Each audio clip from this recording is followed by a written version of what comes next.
America's indoctrinated youth. Doug Kellett on Talk Radio 850.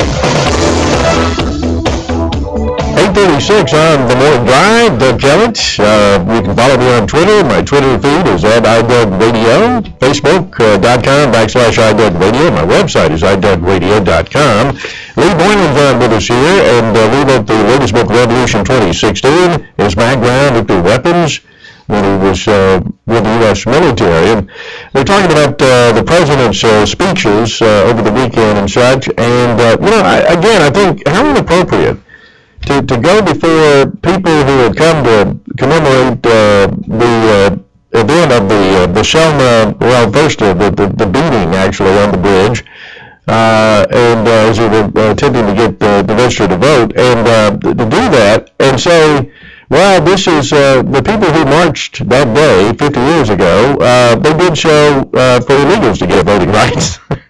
I just can't imagine how appropriate that is when the people obviously were there, because in those days it was about people who were citizens of the country already not being able to participate in the voting process, not about people who are not citizens. And the president recently told Univision that the illegals are just as American as you and I are. Now, he may be American from the idea of the continents of North and South and Central America, but not American as in citizens of the United States. What do you make of that, Lee? You just said it. They're not citizens of the United States. If they want to be Americans, they go through the process of becoming a citizen, and a lot of them have. And they, we've got some very, very fine people in this country that families came from. In fact, just about all of us are the descendants of immigrants that came here. But we came here. Our parents or our forefathers came here, obeyed the law, and became citizens voluntarily, and they assumed the right that they were going to accept the culture and the laws and the traditions that America was establishing. The black slaves are the exception to this.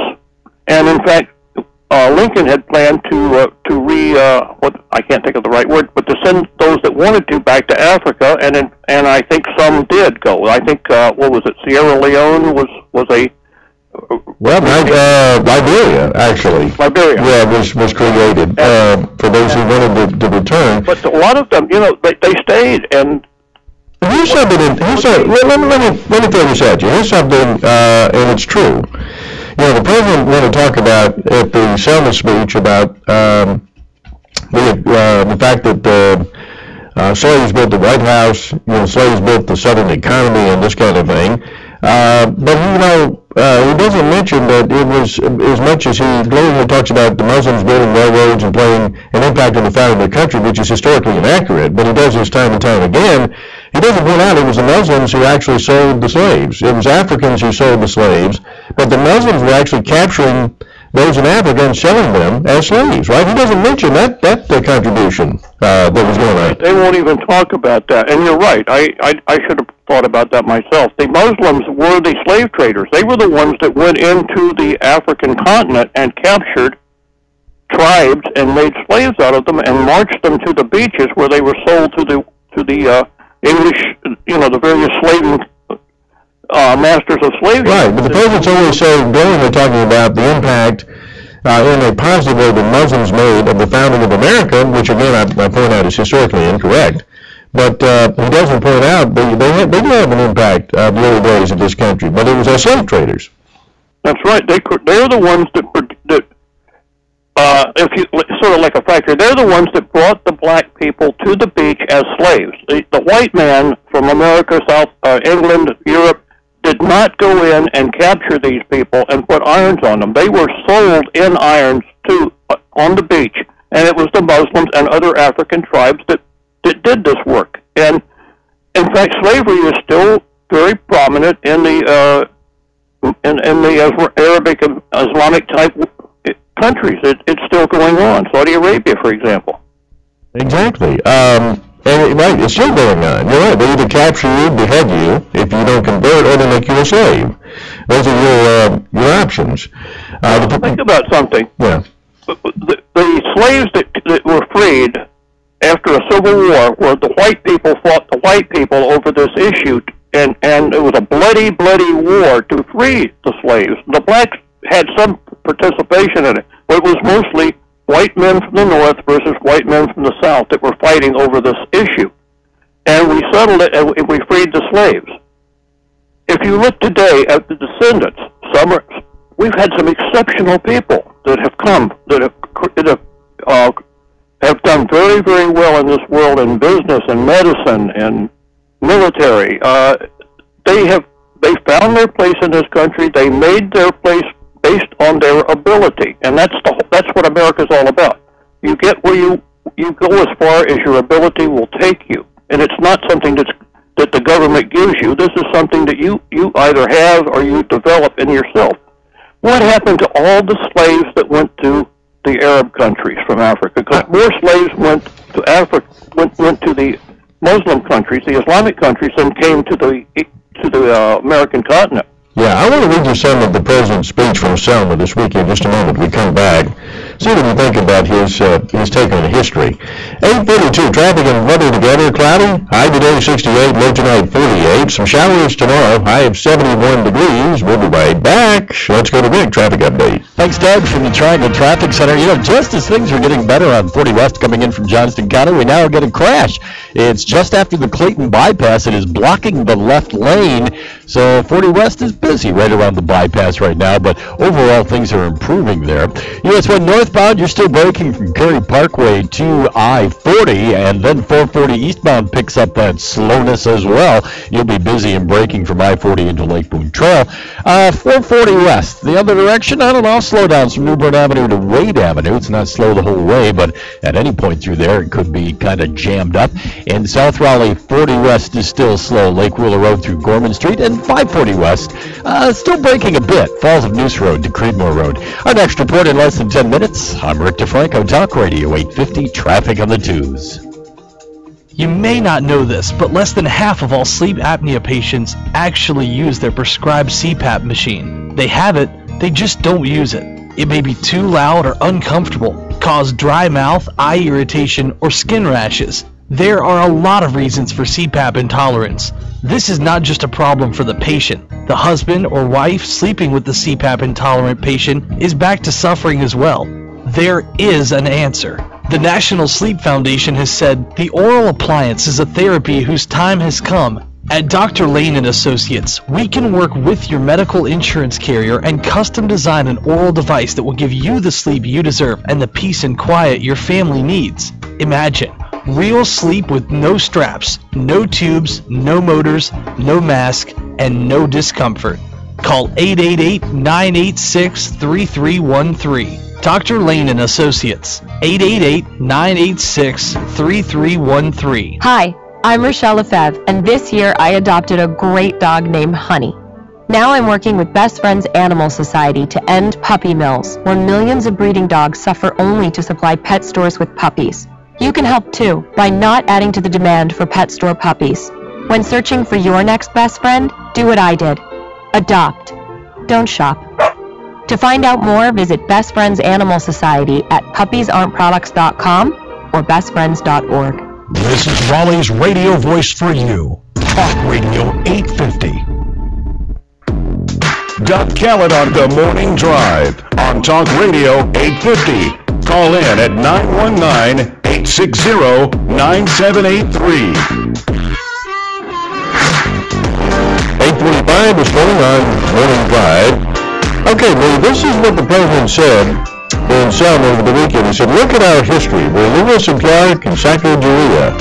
Pioneers who brave the unfamiliar, followed by a stampede of farmers and miners, entrepreneurs and hucksters. That's our spirit. That's who we are. So we had to throw hucksters in there, right? We are the Sojourner Truth, the Fannie Lou Harner woman who could do as much as any man, and then some. We're Susan B. Anthony, who shook the system until the law reflected that truth. That's our character. We're the immigrants who stowed away in ships to reach these shores, the huddled masses yearning to breathe free, Holocaust survivors, Soviet defectors, the lost boys of Sudan. We're the hopeful strivers who crossed the Rio Grande because we want our kids to know a better life. That's how we came to be, he said. We're the slaves who built the White House and the economy of the South. We're the ranch hands, the cowboys who opened up the West, and countless laborers who laid rail, raised skyscrapers, organized for workers' rights. We're the fresh-faced GIs who fought to liberate a continent. We're the Tuskegee Airmen, the Navajo Code Talkers, the Japanese Americans who fought for this country even as their own liberty had been denied. We're the firefighters who rushed into those buildings on 9/11, the volunteers who signed up to fight in Afghanistan and Iraq. We're the gay Americans whose blood ran on the streets of San Francisco and New York just as blood ran down this bridge. What do you make of those comments?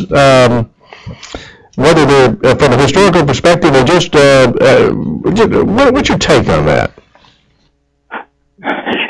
You know, it's very hard to put a name on it. He left out so much, and he added things that really weren't important.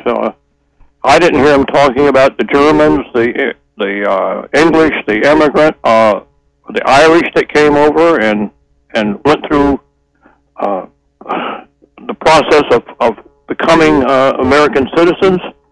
I didn't hear him mention the Civil War, the fight that we talked about earlier. Well, I guess what I'm asking is, it's confusing, right? Once again, it's very confusing. Right. Who is he talking about? Is he talking about the African Americans who are in the audience? Is he talking about America as a whole? Exactly who is he? Who's this message to? The only part that seems to make sense to me is really about the fact that he wants to talk about immigrants here. We're the hopeful strivers who cross the Rio Grande because we want our kids to know a better life. That's a direct reference to the illegal immigrants who have been coming here.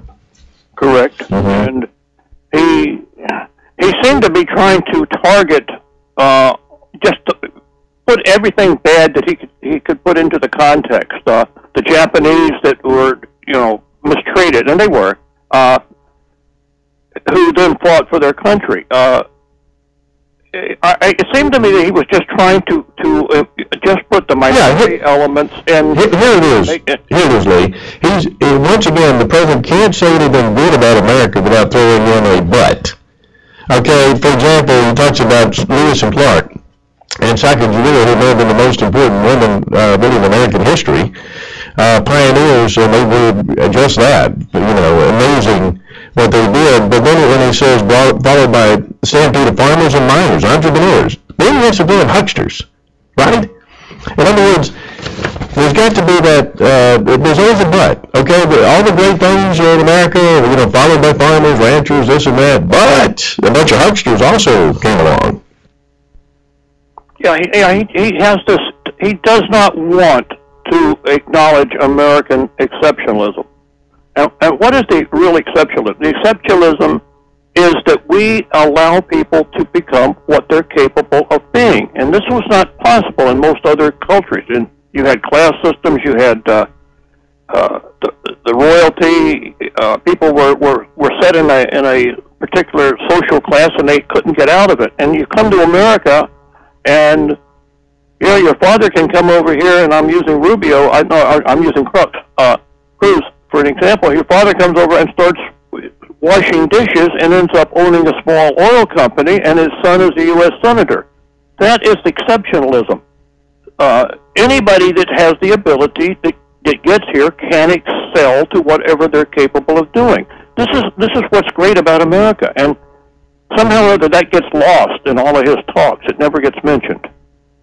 That's it. I mean, again, there's always a but when he talks about the United States of America, and it's a shame. He really can't give a speech and really be accurate about history, but also to, at the same time, say something glowing really about the country without feeling like he has to have equal time. I mean, that's what it seems to me. It's like the president feels like he has to have equal time to those who think, this goes back to the love of country bit. There was a poll the other day that most Americans don't think that Obama loves his country. After Rudy Giuliani really pointed out what was an obvious fact, he doesn't. He doesn't love it the way you and I do. He doesn't view it the same way. America's not the country America's not the country you and I think it is. You see, America is a problem country. He's trying to fix it. Lee, that's what he's here for. It's a fundamental change in America. He's trying to fix what's wrong with this country.